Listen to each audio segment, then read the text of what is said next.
So I'm working on getting ready to try to get to Florida, and I'm trying to stay alive, but honestly, moving in my condition would be deadly. But they're forcing me out into the woods, so I'm being moved into the woods to live, and the shelter will eventually throw me out. But usually only takes a couple weeks to a couple months before they say I'm not allowed to come back until doctors write down why I can't move my legs at times or why I'm falling in the cold shower from cold water. None of their other people in the shelter are found unconscious, bleeding on the ground from a cold shower. Why are you having shivers that cause you to be on the ground and then you have problems walking? And what is this that in the morning when we turn on the lights, you can't just get up and move right away? Why does it take you so long? I mean, we when we say we turning on the lights at 6 o'clock and we need you next door, we need you to go outside, go across the way, and then go inside to get cakes and brownies and relax in the warmth. What's the problem with that? Well, I want to go over there. Then why don't you get the fuck up and go over there? Because I have a disability that isn't being treated. Well, we don't care about that. Magically treat your disability, snap your fingers and be undisabled and just do it already. And that's what I get all the time. And then they say, well, we need writing on your disabilities. We need paperwork from doctors on your disabilities. But then the doctors have nothing. Instead, they have my father and mother trying to cover up my disabilities and trying to tell the doctors, whenever I was telling the doctors that my mother was hitting me, or she was lying to the doctors about me, or she was poisoning me, or there was too much medication in me, or my mother gave me medication and I had a reaction, or my mother was taking my swimming medals away and then trying to get me medicated based on those swimming medals, or my mother's punishing me with extra Epicac, or my mother's punishing me in weird and unusual ways. Whenever I complained at the doctors about getting hurt by my mother would make this statement: he has attachment disorder. He's making up fantasies and stories. He does that. Yeah. Whenever my father's in trouble, whenever anybody calls saying your son says he has having seizures from something your wife did to him, is that true? My father goes, it's a fantasy, it's made up, it's a mental illness, it's a red herring, don't help him.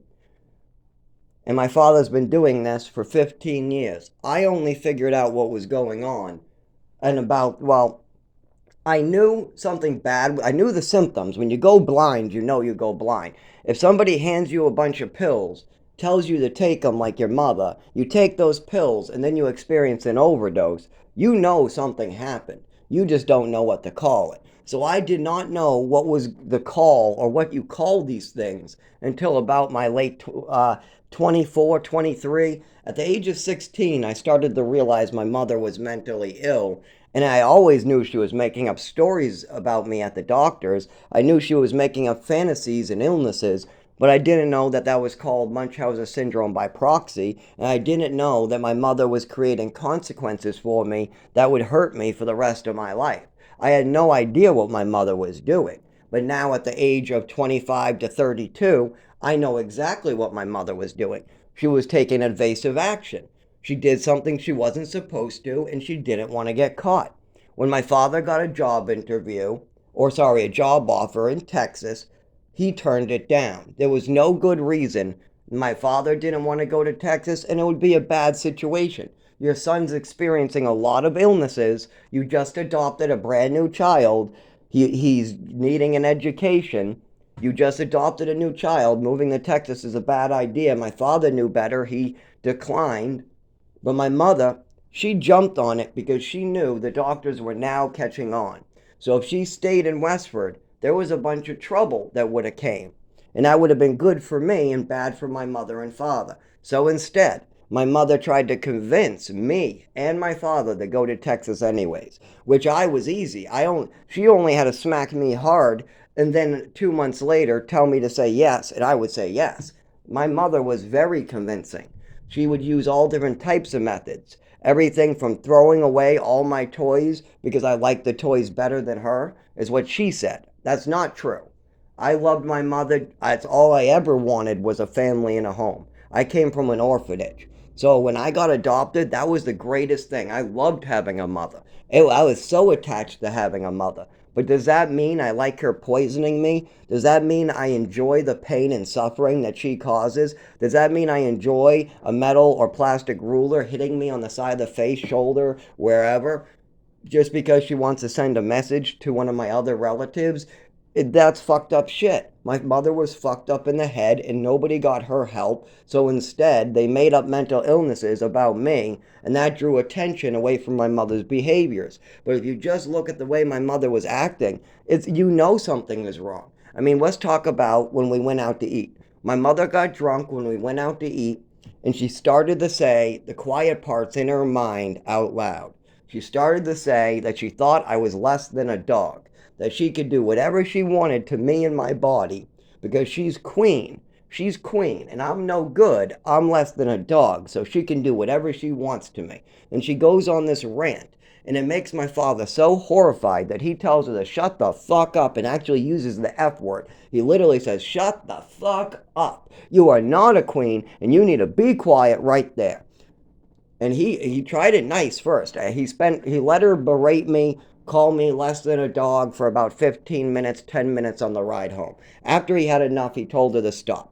But she didn't stop. She continued and said she could do whatever she wanted because she was queen. She could keep on calling me less than a dog. I'm less than human. She can do whatever she wants to me because I don't matter and all this stuff. And eventually, my father said, I said, "Stop. Fucking stop. You're not queen. Fucking shut up before I stop this car." And he actually used a swear word and she stopped. But that was the only time in my entire life where my father stepped in when my mother's delusions and her fantasies were hurting me. And I was so used to this at this point.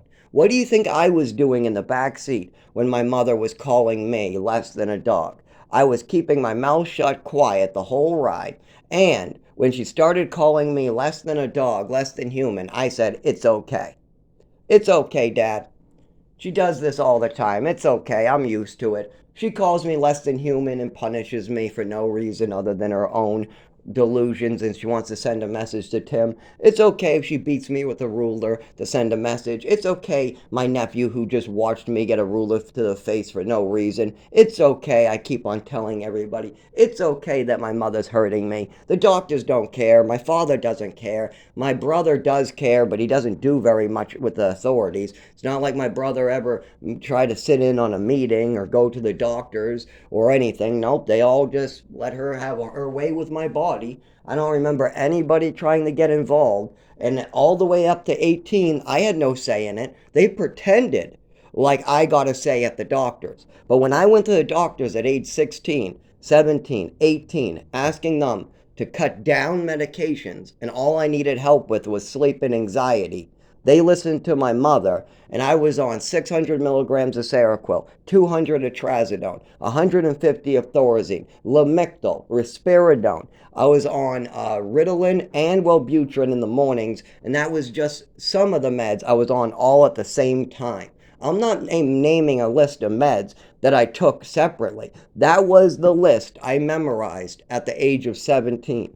At the age of 17, I memorized one of my med lists, and that was 600 milligrams of Seroquel, 200 of Trazodone, 150 of Thorazine, Lamictal, Risperidone during the day with Lamictal during the day, and then in the morning, Wellbutrin with Ritalin. That was just one, and that's what my mother wanted me on. I asked the doctors to cut me back. Instead, the doctors doubled my dose of Seroquel. I told them I'm still having trouble sleeping because the Seroquel is causing heart palpitations, my heart to go out of control, and it's giving me this fear, almost depressed feeling. He said to give the meds another year. I was already on them for a year, and he's upping the doses, causing me more problems. And my work, like twice a week, I would have to go in the mornings to be a teacher's aide. And the teacher's aide was a good job I loved, but I lost that job because I couldn't get the doctors to cut down the meds and cut it off because my mother still had them convinced into drugging me and malpracticing me. So when my work told me for 2 years straight They told me for a year when I was volunteering. Then they told me for a year while I was on the books. Then I was on the books for a little longer. And I asked the doctors again to cut me back. And then my job said, sorry, if you gotta leave. You're tired every morning and you're cockeyed from your medicine, night meds, every morning for years now. Every morning. Every morning for years, you're cockeyed from your meds. And I told them, I tell my doctor that. I told my doctor to cut me down, but he said I need to stay on them. Well, why is my doctor saying that? Because my mother's telling them that I need to stay on them and I need more. I need more. Give him more. Give him more, my mother says. She took so much more that that's what killed her. She was mixing drugs and alcohol. She was taking more than she should be, and then her liver failed. Then when she was on the liver transplant, because my father was lying about her drinking, and so they were going to give her a new liver, she comes home to visit because she wants to drink some more. She tells the doctor she wants to come and see her son, Zach. She misses Zach, her son. She uses me to convince the doctors to come home. When she comes home, does she give me a hug? No. She blows past me and goes straight for the liquor cabinet. Then I get a hug while she's on the couch. I was standing in the doorway, waiting to give her a hug, and she went straight for the liquor cabinet, and then I got a hug. Either on the way when she was trying to go to the couch or when she got to the couch. And I also had to help her up and down a lot. And what is she interested in? Well, she has only 20% of her liver working and she's on a liver transplant list. She's interested in drinking. And what is my father doing? As my mother pours herself a martini, he's ignoring these behaviors from my mother. Again, that's what I mean. My father is ignoring what's in front of him. My mother's going through liver failure. Only 20% of her liver's working. There's a slight yellow tint, not a heavy level tint, but a lightly level tint. She's needing a liver transplant. It's very clear that she shouldn't be drinking. They might even take her liver transplant away if they catch her drinking. But yet, my father's letting her pour herself a vodka martini, and he's trying to turn his back in the kitchen like he is just ignoring it, letting these behaviors from my mother continue, and then he lies and manipulates like he never saw these behaviors right in front of him. And because he's ignoring my mother killing herself right in front of me, I walk up to my father and say, you need to do something about this. Because if I do something about this, then you guys are going to smack me, punish me, call me violent, call me homicidal, say I'm crazy, call me a menace, or maybe I'm an alcoholic trying to steal all your booze. If I take your booze and pour it down the drain, you guys will come up with more stories about me than the damn Bible. You'll have so many stories about me. Oh, Zach stole our booze, and then he drank it all and poured it down the drain. No, what I did was I protected my mother from killing herself while she was on a liver transplant list. Meanwhile, my father tries to hide and cower in the kitchen, letting her drink. But I went up to him. I was a man. I'm always the man of the house. I'm always the one doing the right thing. When my father does the wrong thing and steals money that's supposed to go to my rent, or when he spends my clothing money on himself so he has extra vacations or so things are easy, he has more easiness in his life. He acts like an accountant. What can we sacrifice? Zach doesn't need an education. No, what he needs is to be far away from us in a cabin in New Mexico. No, he doesn't need an education in Texas. No, he needs to go to Algonquin, Maine and get homeschooled by us. And then we need to move him again to Massachusetts. Yeah, and then nobody needs to know how he's missing 4 years of education. Nobody needs to know how my mother was going nuts. Nobody needs to know my father was using monies in the wrong way. Instead, I have to bail out my father because they're holding my health hostage, and that's the type of person I am. I'm the adult in the family, as my parents act like children, and then when something goes wrong because my parents are acting inappropriately and somebody sees this, or I'm speaking about it because it's hurting me, then my parents try to cover it up with a bunch of, Zach's just mentally ill. Zach's making up stories. No, we never smacked him. No, there were no pills. No, there was never an overdose. No, that never happened. No, no, no, no, no. That's what they go with. And so I get to die. I get to suffer. When I go to use a shelter next week or whenever it happens, I'm not going to be allowed to. Why? Why am I not allowed to use a shelter, but yet somebody else can? Why am I discriminated against?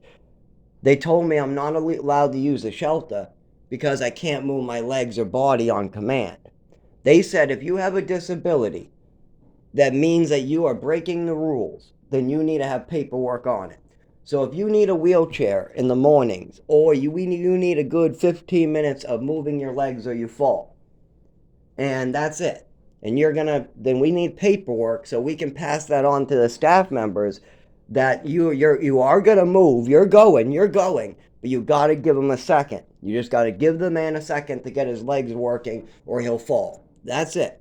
But instead of doing that, when I go to the doctors go, well, we don't have anything on this. We don't have any medical records. Are you telling me, doc, that you're going through my medical records? Well, of course we are.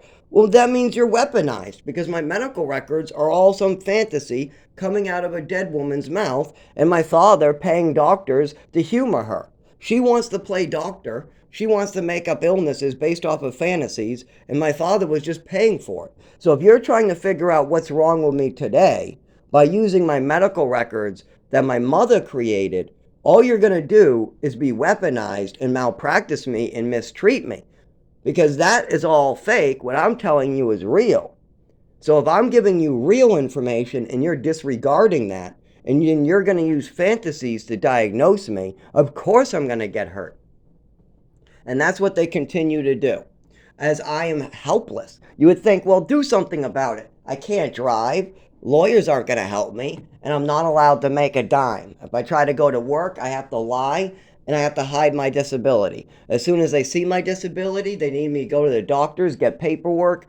And because I can't get the doctors to write the paperwork, I have to find another job and another job and another job. I've already exhausted that ability. Plus, I get injured at work when I do that.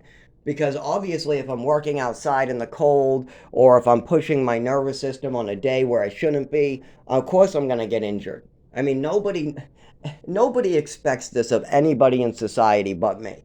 I don't see any other people who have epilepsy being told to injure themselves for money. I don't see any other people with epilepsy not driving because doctors aren't working with them. I'll explain. I went through a program called North Star.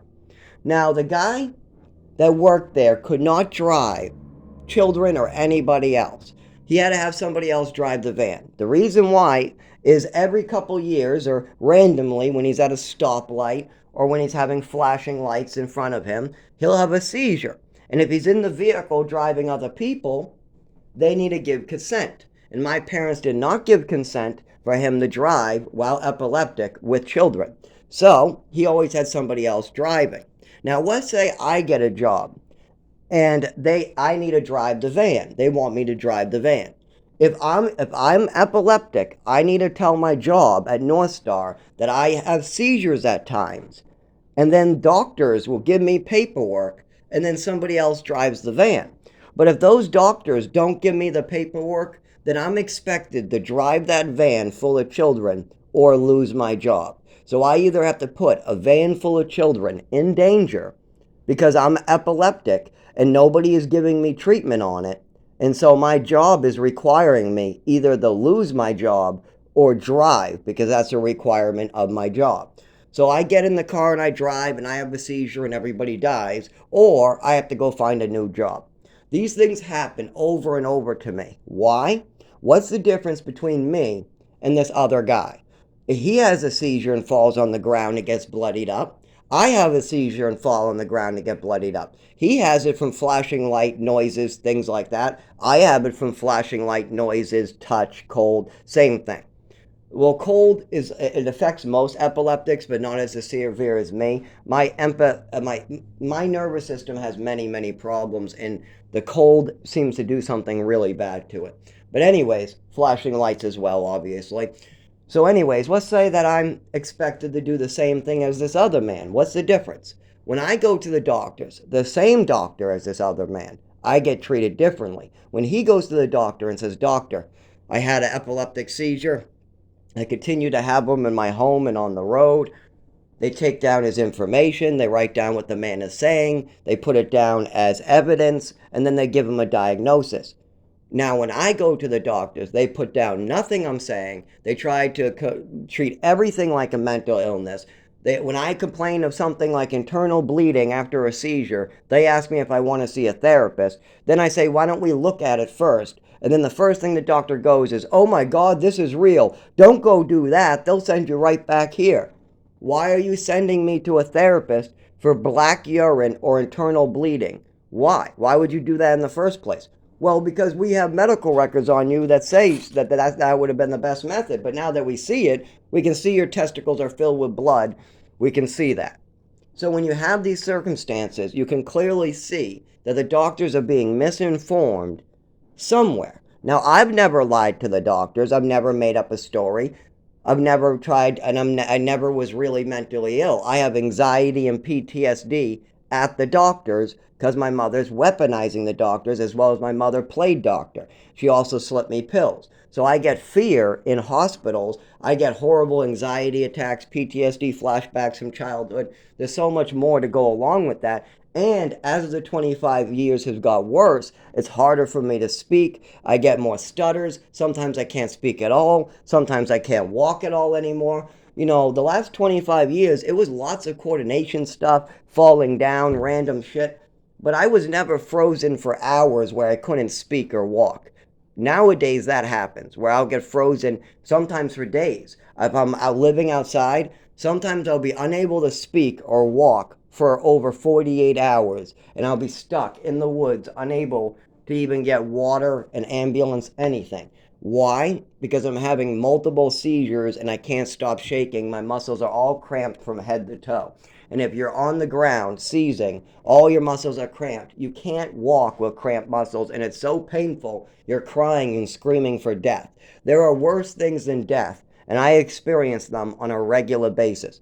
I would say in the last year, there has been at least 20 times where I prayed for God this to take my life right there, right then. That I don't want to feel this way anymore. I don't want to be having multiple seizures on the ground and then wake up and know I'm going to have to spend the night on the side of the road because my father will not allow me to get medical care. And then I'm supposed to be nice to this man because if I attack him, then they'll just call me more levels of crazy. And that's the problem. Most people would already been at his house and gave him a slap. If Will Smith thinks it's necessary to slap a guy on stage in front of cameras over some words, when somebody poisons you and slips you pills and then lies to your doctors and tries to get you malpracticed for life, what is that? If somebody speaks bad about you, they're allowed to get slapped. What do you do when they take your organs and they destroy them? What happens when somebody purposely destroys your nervous system during childhood and then they try to make up stories about you and then steal money from you and they try to use you for money? And then when your mother kills herself and you have to watch her go through this as she hurts you as well, and as you lose more and more things that are yours, like your housing, your future, as your father tries to drain it, as the state starts pressing charges against him, but then you bail your father out. What happens at that point? Well, that's right. My father tries to drain as much for himself as possible while trying to disconnect himself and run away. He doesn't, my mother's dead now. The Wicked Witch is dead. Now he can just let me suffer. He can let this monster of a creation that him and his wife created to hurt this child. He can let that continue someplace else, and he can run off on cruises and beaches and try to state hop. And if my father state hops enough, then there we go. And by the way, I'm labeled as a state hopper. Okay, how many times have I hopped states? How many times? Oh, wait a minute. I lived in Massachusetts and I moved into New Hampshire because one of the people I knew invited me to move into an apartment and he needed care. So I've moved one time. I've moved to another state one time. Well, then why would the state think I'm a state hopper? Because my mother moved me from Massachusetts to Texas, Texas to New Mexico, New Mexico to Maine, Maine to Mass, Mass to another town in Mass, then Maine, Mass, Mass, Maine, Florida, Hawaii, back to Mass, Mass, Maine, Maine, Mass, Mass, another town in Mass, live in, then another town in Mass, live in, a little more Maine, then Lowell, another town in Mass, then he moves to New Hampshire while living in multiple wood towns and living on the streets of multiple towns and wood lines, trying to stay not arrested. Because I'm an illegal person. I'm legally born in this country, but at the age of 7, my mother started trying to make sure that the only path that I was allowed to follow was to be in jail. Now, I'm not talking about me doing anything. I'm talking about I'm going to work. I walk to work, and next thing I know, I'm in prison for 10 years. Why? Okay, or I just have to sleep because I've been walking for 3 days straight. I'm going to jail for 10 years. Why? Tell me this. If you're not allowed to use a shelter, and you're not allowed to work, and you're not allowed to get medical care, and you're not allowed to collect Social Security because somebody already collected money in your name for a fraudulent case. When these things happen, and I don't have a place to live, I have no family. All my friends are around the country. I got friends all the way in Texas and all the way in Florida and all the way in Mass, but that doesn't help me because I don't drive and I don't have the ability to use online and I shake so I can't write my letters real good. So, what do you do when you go to the shelter and the shelter says you can't stay there because of a disability and they tell you to come back when you got medical paperwork on your disability and then you leave? Where do you sleep for the next week? Tell me that. Remember, no friends, no families are allowed in this game. You have to pick a place that every American is allowed to use. Shelter comes to mind, but remember, the shelter has told me that I only can come back when I got medical paperwork on my disability. Even drug addicts are allowed to stay there. I am not, because the ambulances keep on having to take me out because I'm not doing as they ask. But I really don't need an ambulance. My legs just aren't moving, and they just need to give me 15 minutes. But because it takes me 15 minutes and they don't want to wait 15 minutes, they just call an ambulance. And then the ambulance is there within 10 minutes. They put me on. By the time I'm in the hospital, the doctor comes an hour later. They just release me. They don't look into any of it. Then I don't get any paperwork. I go back to the shelter. They tell me I'm not allowed to stay until I get paperwork. So, if that's the case, where do I stay? Dunkin' Donuts, I only get 15 minutes if I buy a cup of coffee. Okay. How about on a bench, a park bench? Nope. Lowell, Haverhill, and Lawrence, the cops will arrest you if you try to sleep on a park bench. You might be able to get away with it for a night, but the police have woken people up and have arrested people for trespassing. They do not allow the homeless to sleep in any parks in Lowell, no parks in Haverhill, no parks in Lawrence, no parks in Worcester, no parks in any part of Arizona. They don't let you sleep in parks in Texas. They don't let you sleep in parks in New York State, but you can sleep in a park in Boston or in New York City. Those are the only places I've ever heard, but most of them are already, they put you in jail for something else anyways. They try to say that they have other ways. They just don't like the homeless and they're over flooded in those places. But in 99% of the country, you are not allowed to sleep at a park or on a bench or anywhere in public. Now, for me, a couple times, I was able to convince priests to let me sleep on their side of the fence. But police officers still would come over and harass me, wake me up, and they would want to call the priest to make sure. And if the priest didn't answer, they said they would arrest me. So if the priest did not answer the phone line, well, thank God the priest gave me the number, they were going to arrest me. So remember, you are always getting arrested for trespassing if you're alive and you're not allowed to use a shelter. You either have a friend to stay with, you either stay at the shelter, you stay in your apartment, or you are trespassing no matter where you are. You're in a hallway, you're trespassing. You're in an ATM that you have a bank with, you're trespassing.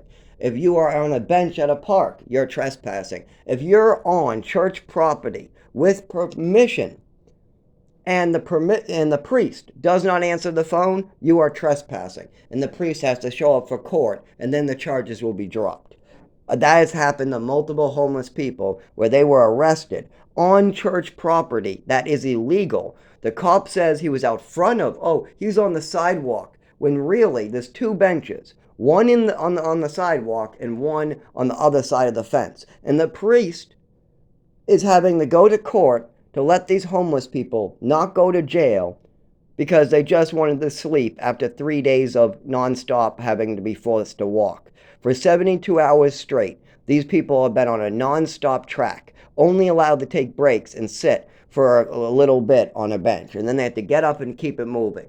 That is what cops tell the homeless all the time. Keep it moving, keep it moving, keep it moving, keep it moving. When do the cops stop making the homeless move? Never. If you're not allowed to use the shelter, you will be told to keep it moving for the rest of your fucking life. Unless you find a place to hide in the woods so you can finally pass out after 72 hours of keeping it moving. So most people use the shelter, or they find a friend's house or something like that. So where am I supposed to go if a shelter is not an option? Which friend, which family member? Well, my family is the ones who did this to me. So if I'm going to work with them, I need to forgive them. Well, I already have said I'm willing to do that. Well, what's the problem? If I'm willing to forgive my family and I'm willing to have my father over and feed him ribs after I know he already did this and he's making things worse, after he already called my Beth and he's already trying to meddle in my health, making things worse for me, how could I even look that man in the face after what he's done to me?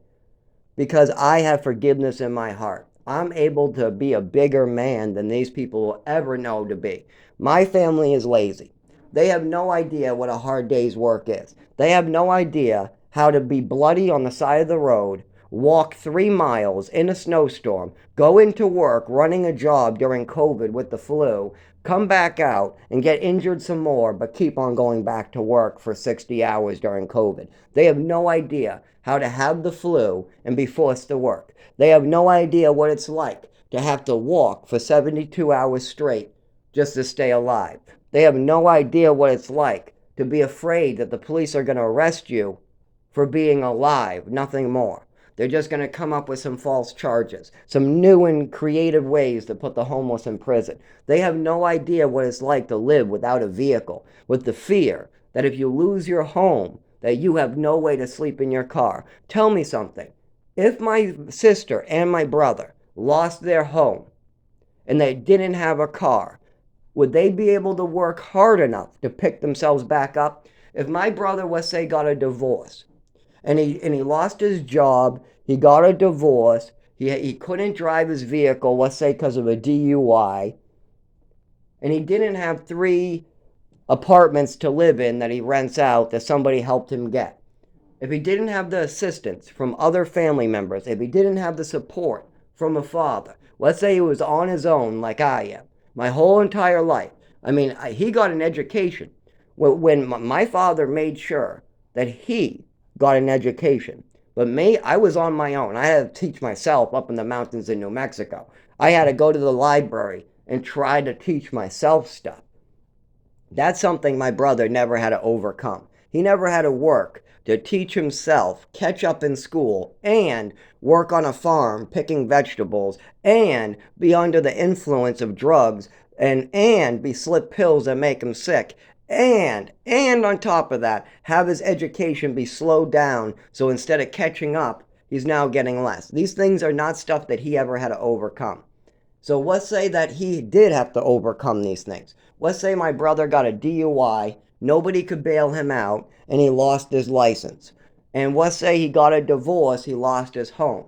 And let's say he didn't have a friend to put him to work, so he lost his job. So he has no income. And on top of this, nobody ever helped my brother. He had to do everything on his own. So if he wanted to be a landlord, he had to save 60 grand. He had to save $24,000, and he had to come up with another 20 grand for rent. So every single year, my brother would have had to come up with $50,000 to $60,000 to make sure he could have bought a bunch of properties, paid for his rent, and don't forget, my brother had to go to college, and he had to pay for his girlfriend's college. So he also got to come up with another $100,000 to put himself through college and his wife. So don't forget, he had to do all that with no assistance whatsoever to have the circumstances he has now. But let's say he didn't do all that. Let's say he has a college degree, but he has no vehicle. He just got thrown out of his home. He has no apartments that he's a landlord of because nobody gave him financial help at all. Nobody paid his college tuition. Nobody, helped him along with his vehicle. Nobody helped him, said, save some money and then I'll put in some money to help you. None of that stuff. So, with all that going on, with my brother, would have he been able to pick himself up and become a teacher? No vehicle. Remember, he has to walk everywhere. He has to live in a shelter or in the woods, and he has to walk everywhere, and he has to rebuild his life. Well, maybe he would. If he was like me, he would be able to do it because he has it easy. It should be no problem for him to rebuild his life with no vehicle. All he has to do is get a job. It's easy for him. He doesn't have any disabilities. His job isn't going to tell him to go to the doctors or he can't work. And he has no problem with Social Security if he gets injured. So if for some reason he gets injured while at work, he has no problems. If for some reason he needs to go to the doctor for the flu, no problems. If he has a seizure on the side of the road, no problems. If my brother can work his way out of that hole just like I did, and he can walk the 2 miles in the storms, he can freeze to death a couple times and be scraped off the cement, but is he strong enough to be poisoned, freeze to death, walk everywhere for multiple years, and not be allowed to have a home to live in? And if we cut out shelters, my brother's not allowed to use shelters like I'm not allowed to. Could he survive in the woods for 4 years and pick himself back up? I don't think so. My brother got a divorce and he started to think about suicide. I only think about suicide when I'm on downers drugs that cause that type of problem, or if I'm about to die in the woods. If I'm about to die a horrible, slow, painful death, like if somebody's chopping my toes up all the way up to my leg, I probably would wish for suicide. I'd say, kill me now. I'm tied to a chair and this guy's cutting off my fingers and toes. Kill me, kill me, kill me. Or when I'm living in the woods and I freeze to death and they bring me back to life, and I freeze to death and they bring me back to life, and I have an epileptic seizure and they leave me out there. Then I have another epileptic seizure and they just release me on contact and all this other crazy shit. Yeah, I'm going to be wishing for suicide when I start freezing to death again. When I'm out in the woods, like, okay, I've gone to the shelter, I've gone to Dunkin' Donuts, I've gone to people's houses. I'm now in a tent in the woods. It's 0 degrees out. I only got a candle to keep me warm. And last night I froze to death in the hospital. I woke up in a hospital bed. So tonight I'm probably going to die. I start thinking about, can't I just speed this process up? Because if I wake up in the morning, now I'm stuck in the freezing cold as well. There's no way for me to walk. Like I said, I have problems with my nervous system and cold makes it worse. So if I get really cold and pass out, when I wake up, I'm not able to really walk my way out of the woods or anything. And if I try to fall asleep in public where they can find my body and maybe I can get help, I'm arrested before that even happens and put in a prison cell. So either way, yeah, this is what happens when you have a father and a mother like mine. Now, can this be fixed? Yeah, there's 2 ways to fix this. One, my father can be an honest man. That's it. My family, my brother, my sister, and my father can pick up the goddamn phone, visit me, be an honest man, and try to clean up their mess. But the more they try to fucking wait, the more problems it causes. Like, for instance, let's say my family did answer my call and did as I asked 3, 4 years ago.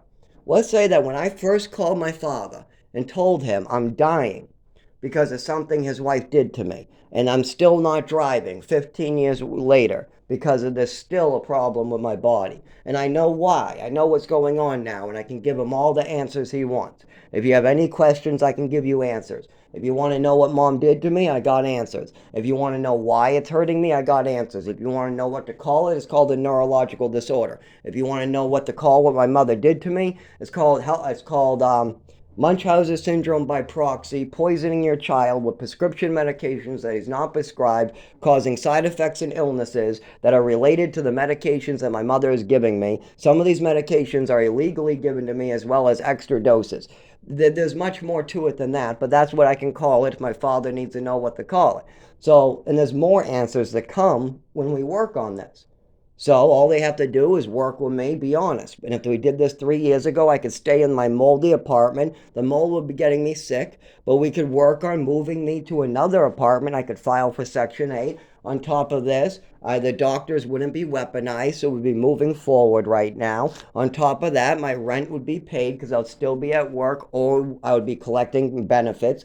But instead, when I tried to collect benefits, my father says there's no need. He's making up stories. So then when I go to work and my work says, no, you're not making up stories. We can see this disability. And until you have paperwork on this disability, we got problems. Because if I can't get a pack of cigarettes to sell to my customers, if I can't stand up, if I fall in the parking lot or at work, that's a problem. If I get stuck in the bathroom and I can't get off the toilet, I just can't stand up, and it takes me an hour to get off the toilet, that's a fucking problem. And they need to know why. They'll say, oh no, Zach's disabilities aren't a problem. That list is fine. If you handed a list of my disabilities that my father made up, the ones that my mother made up, and you handed them to my job would say, no, that's all, this is fine. But if you handed them a list of my real disabilities that are not on my medical history, that my mother and father continue to try to hide from my doctors, like my epileptic seizures, or the fact I can't move my legs and arms properly at times, or that my speech gets fucked up, or that I have a problem with cold, or that I can't lift right now, or things like that. When you start giving them those lists, they go, those are a problem. So they need to have those problems put down on paper.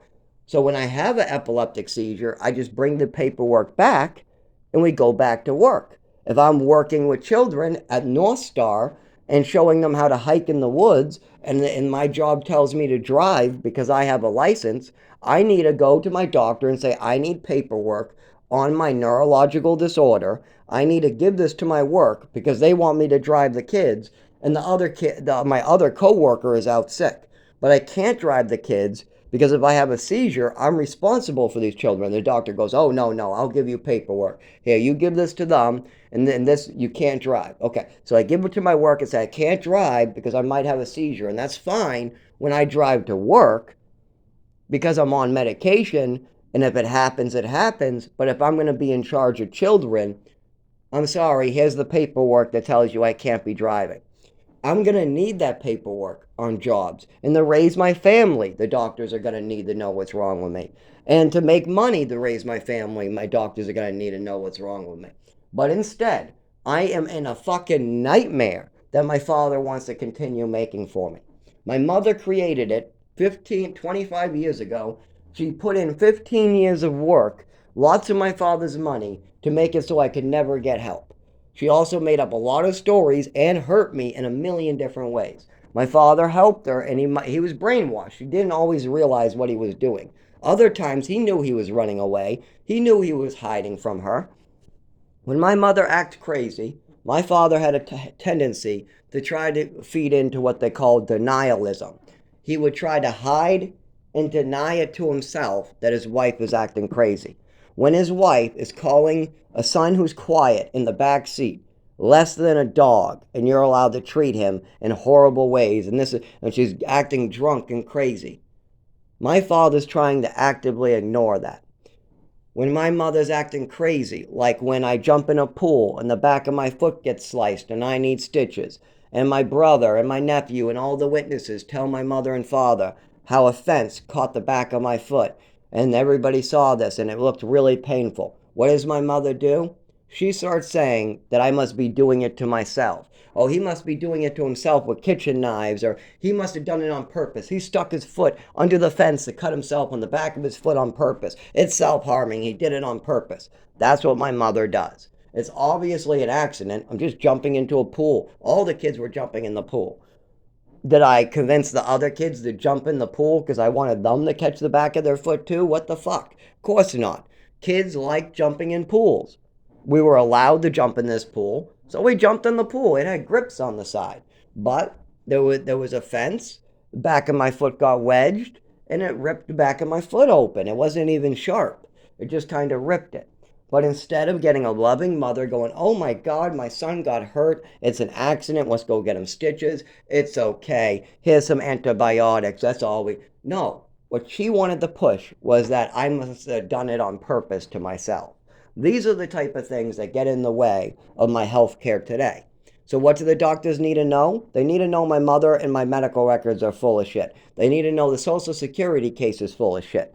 And they need to know my mother hurt me and which way she hurt me. And they need to know what my real disabilities are. So that way the doctors don't misread what's going on. Because if you have fake medical records and you see a patient in front of you who looks like he's having a goddamn heart attack, anxiety attack, and 1 minute he seems calm, nice, he's speaking clearly. The next minute he's a stuttering mess. He looks like he's having a panic attack. He looks like he's all upset, but yet what he's talking about shouldn't be that upsetting. I mean, it should be, but the way he looks is like he's gonna like he's a fight or flight, like somebody's about to shoot him in the head.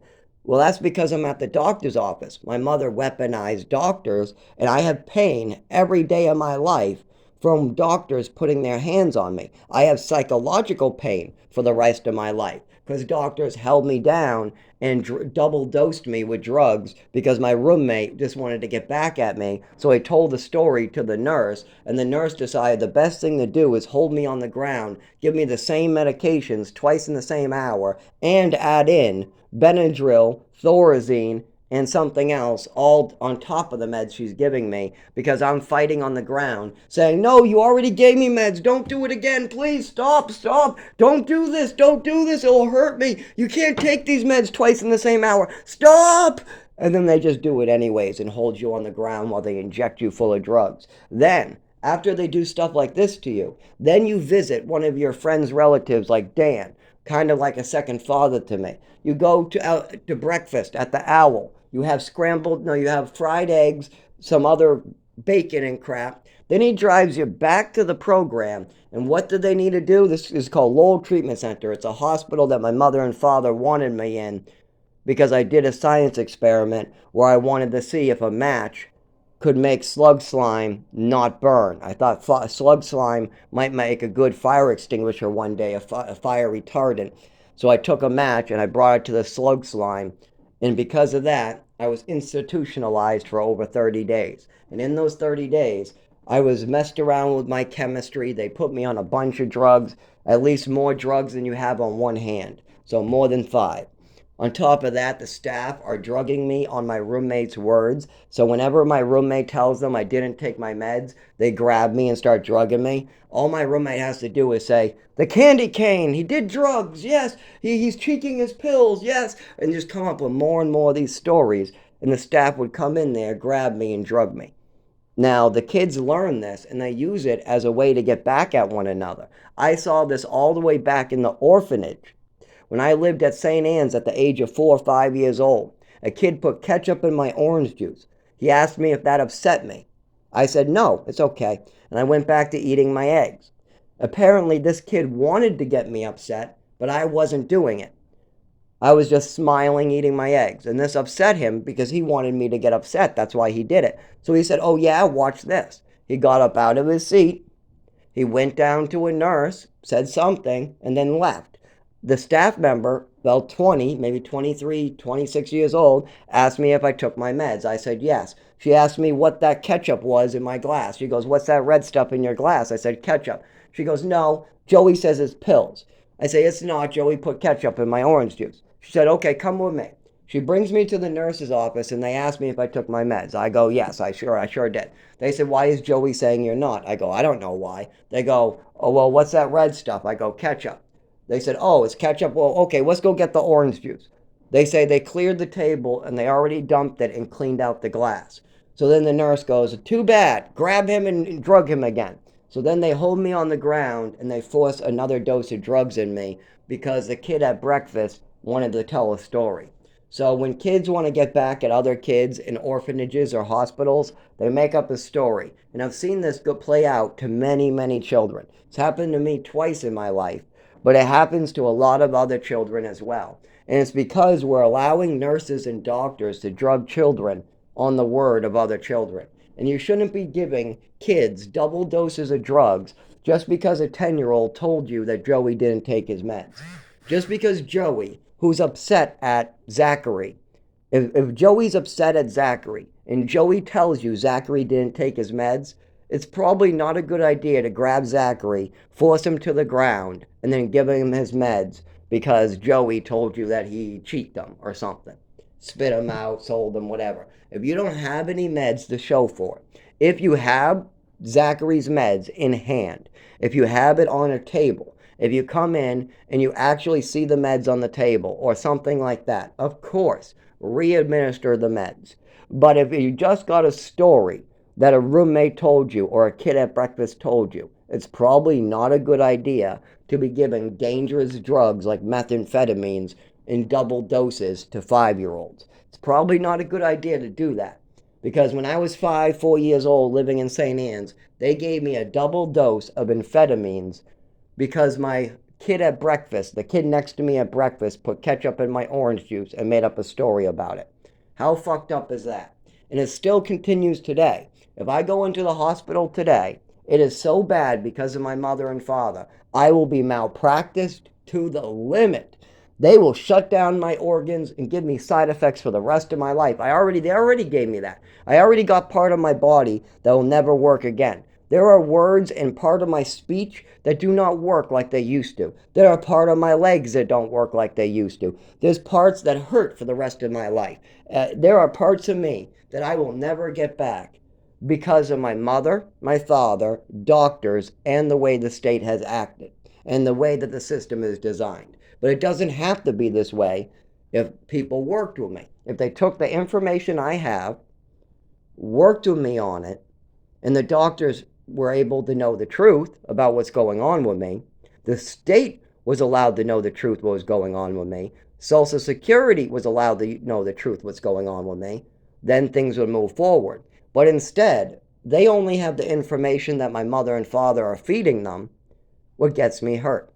And every time I try to give them the real information, I mean, the stuff I witnessed, the stuff I've been through, the meds that help me, the meds that don't help me, they go, well, we heard from you at age 20 that you were wanting these meds, and at the age of 17 you were on these meds, and your mother says this, and your father says this, and your mother says, well, guess what? I was a stupid teenager who was under the influence of false rhetoric, and I had doctors backing it up.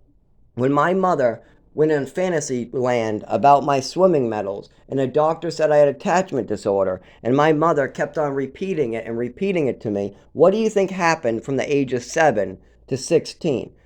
Maybe I believed them.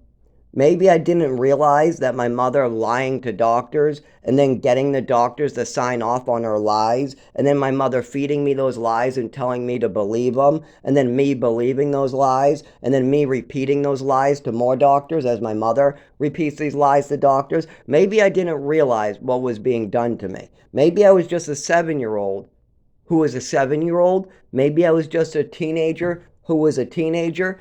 And maybe the adults in my life should have some responsibility for the way they acted. Maybe when a mother's smacking her kid around, maybe when a mother is slipping her kid pills and lets him sleep off an overdose until his nervous system is destroyed, maybe there's some responsibility in that instead of always blaming the little orphan kid because he's hurt, sick, or he's not able to do stuff with his body. Like, the sick orphan kid can't move his legs because somebody repeatedly poisoned him. So whose fault is it that little orphan kid can't walk 10 miles or 20 miles to Concord? He has a 20-hour walk to Concord, and he has a neurological disorder where he can't barely walk down the street, and he's not allowed to drive because of this disorder. So whose fault is it that this kid can't drive without injuring other people? Whose fault is it that this kid had an overdose and somebody slipped him drugs? Is it the kid's fault that his mother destroyed his internal nervous system? Or should the mother not be slipping her child pills and then trying to hide it from the doctors, causing more injuries? And if the doctors are trying to help your son and you move him to Texas and then New Mexico and then Maine and then Mass and then another place and then another place, if you keep your child moving all the way to age 18, 19 years old and nobody can get a read on him because you continually move him, is it his fault when nobody can get a read on him, when he doesn't have any proper medical records, when he can't get to Texas to get information that he needs, when he doesn't know what the fuck where he is or where he was in Westford or what the doctor's name is, and he's all confused because he lived in so many places and had so much going on?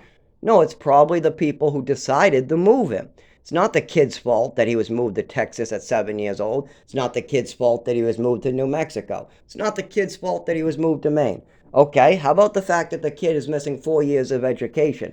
Did the kid just not try hard enough to learn while up near a tree?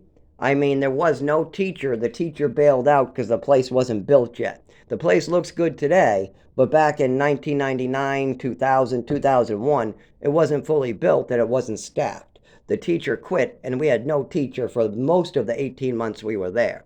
So is it the kid's fault that the teacher quit? No. Is it the kid's fault that the program didn't want to tell the parents giving 40 grand or whatever it was a year to them, and they wanted to build this program up so they actually could make a fortune later? They were building a program with that money. They didn't have a pool yet. They had to install a pool. They didn't have teachers or staff members yet, so they had to get money to pay them and get them. There was so much to do to build this place, and they were counting on my father's money to do it, and they were counting on me giving up my education to do it. I miss out on my education. I miss out on the learning I need. My father misses out on his money. I get abused, and in return, they get to build a whole facility that isn't built yet. Fake it till you make it business method. If you ever want to start a business, there's many ways to do it, but one of them is the fake it till you make it method, and that's what they were using. There's a whole lesson plan that goes with that, by the way. There's many ways to start a business, but faking it till you make it is actually in the rhetoric when you want to look up business type decisions and things like that. There's a whole article and a whole show about that, how you can fake it till you make it to start a business. Like if you had a clothing store, you built the store, you got it running, but you had no money to get clothing, and you buy a bunch of clothing at a secondhand store, you put it up, you jack up the price, you fake like it's high-end goods, and then when you have the money, then you stock it with real high-end goods. So stuff like that. Fake it till you make it. You have something advertised, but you really don't have it together yet. You plan on having it together after you have some of the money come in. That's the type of thing that my father was getting me into. Still today, he gets me into trouble. I'll be working with the state to try to get me an ambulance bracelet. And so I will get insurance from the state, and they'll give me an ambulance bracelet around my ankle. So when I have a seizure, I can get help. Beth will want my old Social Security records, and she wants to call my father or my father's wife to try to get some of my disability records on my old Social Security case. I warn her that my father has a tendency to call me a shithead and tell them it's all a fantasy, it's mental illness, whatever. And I have a funny voice, so everybody buys it right off the bat until they get to know me, and then they know it's just a voice. It's just a voice, and that's it. But if he knows you're going to cut off services, that's going to harm him and cause damage to his life in the next 10 years constantly, he gets upset. I get upset when I know somebody's about to cause serious damage to me. I do get upset when somebody's about to hurt me. And I'm talking about pain like cutting off doctors, cutting off my insurance, things like that. So anyways, they try to call my father, and next thing I know, they're cutting off my bracelets, they're not answering phone calls, and they're playing games with me. And that's the Department of Health. And Beth was never involved with me. She never spent the time getting to know what was really going on with me. And Christine Garber was purposely getting Dave into trouble. Dave was senile, and she would give him false information like not to get a lawyer, or he doesn't need to go after the landlord to get new windows, or stuff like that. And then they would realize that she lied, and he would ask me, "What do you mean? She told me I don't need a lawyer, but now the judge told me 3 times to get a lawyer. Why is the Department of Health telling me I don't need a lawyer, but the judge is telling me I need to get a lawyer?" Because they're lying to you. What she's going to say as a defense is she told you you don't need a lawyer because you don't. You don't have to have a lawyer, but you should get one. Especially you, David, somebody who can't speak or explain himself, and you tell lies constantly because you don't understand what you're saying. Like, for instance, when I was thrown on the ground and kicked in the kidneys, you said I was thrown down the stairs. I was never thrown down the stairs by a landlord. But when you say things like that, it confuses people, and then they wonder if we're lying. So you need to stop that, David, so you need a lawyer. Because you can't even tell. All you had to do was say how you saw me get kicked on the ground. Luckily, there's camera footage so everybody can see it for themselves. But you, David, you saw it for yourself on camera and in person, and you can say he got kicked in the doorway. He got kicked. He got punched. He got thrown through a door. You can say it a million ways, but instead you say I got thrown down a flight of stairs. What was nowhere in the video and never happened. So why are you saying that? Oh, I don't know, he says. But he's trying to say the truth. He just can't explain himself for some reason. Well, that's part of his brain tumor. Well, okay. Have we reported this to the state and his doctors in the last 6 years? Yes. He even molested me, and that was reported to an emergency room that David went so senile that when I was bleeding from a seizure on the ground, he tried to sponge bath me, pull off my shirt, push me down to molest me, and then he started to lick out the inside of my ears. And I had to try to jump off the bed to stop him because he started to try to push me on the ground and try to get on the bed to like screw me or something. Started licking out my ears and doing all different type of disgusting stuff. And then when I asked him weeks later after he wasn't acting senile and I got over it, I said, why the fuck you do that? You know, I should have punched you and killed you. You understand that. If I was awake, I would have killed you. I go, so why the fuck you licking out my ears when I need help? Why did it take 2 days for me to get in the emergency room? He told me he thought that I was somebody else. He was delusional at the time, and he gets this way during emergencies. When there's an emergency, he does get delusional. So, okay. Well, why didn't you get me help for 2 days? Why did Raymond have to get me help? Because he was afraid that he would get in trouble. Well, okay, when the state found out about this, when David's doctor found out about this, when Christine Garber found out about this, what did they do? They started letting Dave not get a rep payee, not getting services. They started claiming David was okay to make his own phone calls as David doesn't make a phone call for 3 months.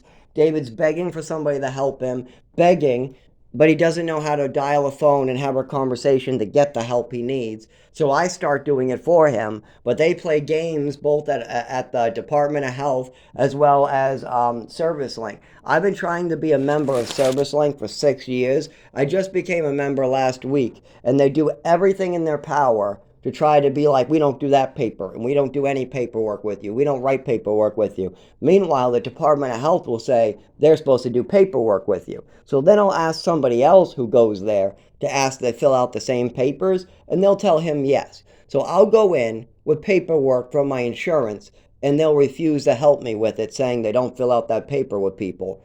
Then somebody else will come in, like an old man, with the same paperwork, and they'll say, here you go, we'll help you. So they obviously are picking